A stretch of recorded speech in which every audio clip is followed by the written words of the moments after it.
อันจะไรอันทั้งลุงมุตีเนาะมาจากตาแสงน่าดูเพื่อนว่าว่าไผ่ออดเมืองตุนล้านพูดไอ้เจ้าภาพเพื่อนชื่อใครเจ้าภาพเพื่อนนอนเด้อเจ้าภาพเด้อเจอแขกแตกขึ้นได้ดิ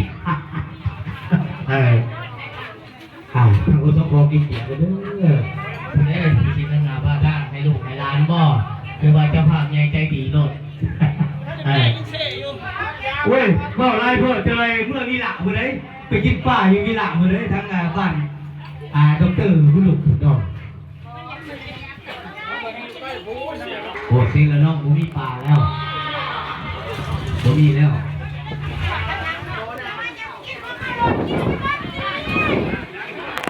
เวลาหน้าที่พอสมควรพี่น้อง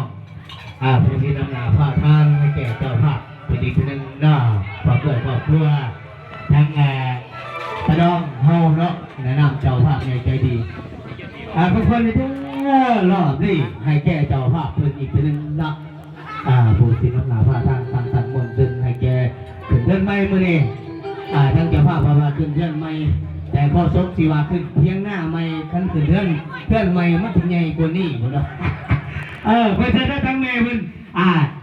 นี่อู้ให้แม่เพิ่นยื่นเท้าทั้งเจ้าพ่อเพิ่นยืนไทยเจ้าพ่อเชียงไง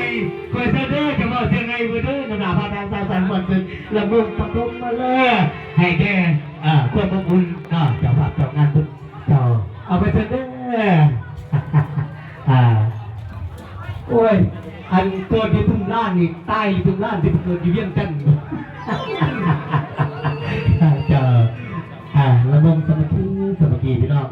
ตั้งแต่เจ้าภาพในจะดีเป็นสั่งสรรค์บนเส้นนอกน้ำหนาพาทางให้แกบรรดาทานบรรดาเจ้าผลิต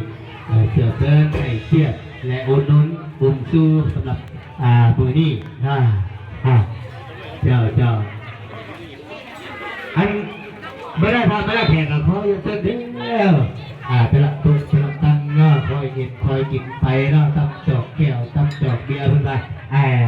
เสือข้อขาดบนเตีย